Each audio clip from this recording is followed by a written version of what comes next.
السلام علیکم ناظرین، میں ہوں ادریس نواز اور آپ دیکھ رہے ہیں باغی ٹی وی۔ ناظرین، جس تبدیلی کا دعویٰ کیا تھا وہ پورا نہ کر سکے، حکومتی نمائندوں کا بے بسی کا اظہار۔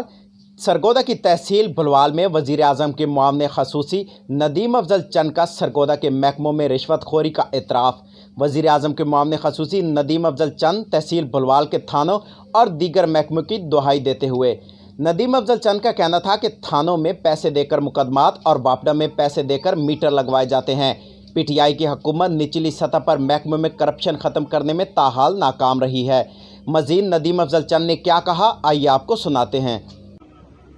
کہ مجھے پتا ہے کہ بھلوال کے تھانوں میں بہت پیسہ چلتا ہے، مجھے پتا ہے یہاں کے باپڈا کے لوگ انصاف نہیں کر رہے، ظلم کر رہے، لیکن کئی معاملوں میں میں سچی بات ہے میں خود بے بس ہوں، میں خود تسلیم کرتا ہوں،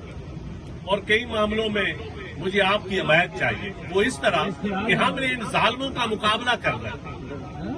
ہم جہاں ان کو روک سکے ان کو ہم نے روکنا ہے، جہاں نہ روک سکے وہاں جدوجہد کرنی ہے، اور جدوجہد میں آپ جیسے لوگ چاہیے۔ مجھے دکھ ہوتا ہے کہ آج تھانوں میں بندے جاتے ہیں وہی ماضی کی طرح، آج بھی پیسے لے کے کام ہوتا ہے، اور میں انشاءاللہ تعالیٰ، کیونکہ میں نے وزیراعظم صاحب سے بھی بات کی تھی کہ ہمارے نیچے والے لیول پہ ابھی وہ ریفارمز نہیں ہوئی جن کا عمران خان صاحب نے لوگوں سے وعدہ کیا تھا، اور جو ان کی سوچ کے بہت قریب ہے۔ وہ سارا دن میٹنگ لیتے ہیں، سارا دن کوشش کرتے ہیں، لیکن شاید وہ ڈیلیور نہیں ہو پا رہا نیچے، اور اس کی وجہ یہ بیوروکریسی ہے،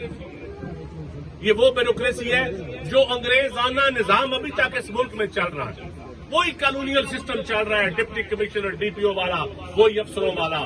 وہی عام آدمی کی خدمت کرنے کی بجائے اس پر حکمرانی۔ کیمرہ ٹیم کے ساتھ ادریس نواز، باغی ٹی وی، سرگودھا۔